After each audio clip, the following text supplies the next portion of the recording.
Okay, so g'day. So as you're travelling around Victoria, you're going to find these large cylindrical objects and some of them painted. This one is just beautiful. Have a look at that. Wow. That is just an awesome piece of art. So what are these?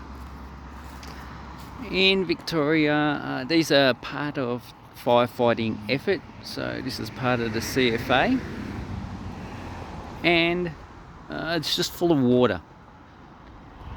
So here we have a beautiful praying mantis.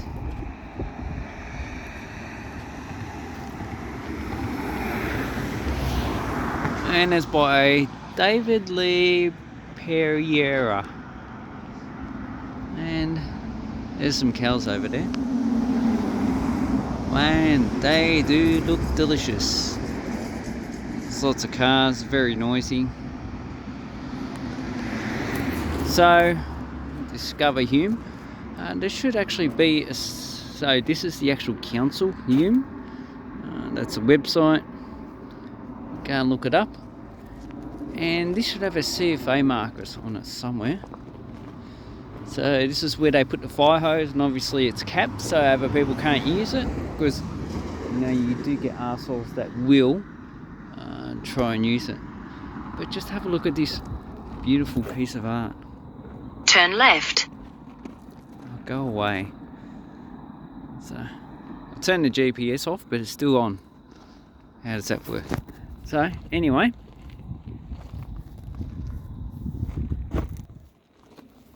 so look at my mug, my ugly mug. So basically this is it.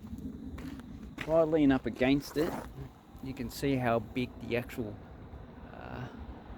artwork is. And if we look at this one, yeah, that is actually very nice. So behind me we have a lot of farms. Obviously it's on basalt country, so it's a lot of grazing, and they use these pines as windbreaks, as well as to designate. It's a lot easier to see where the actual border of your territory is. So basically, let's have a look at the artwork again. Oh, that's just awesome. There's another one down the road, down that way, and yeah, I might actually stop there tomorrow and we can have a look and see what type of artwork is. Okay, so that's basically it, nothing much. So if you're around Australia, or even if you're in any other country, what type of artwork do you get like this? So here it is behind me. Oh yeah, baby. And how about the roads? So this is a nice country road going from Wallen to Riddles Creek, and basically all down it you're just going to get farms with some native forest. Thank you and hooroo.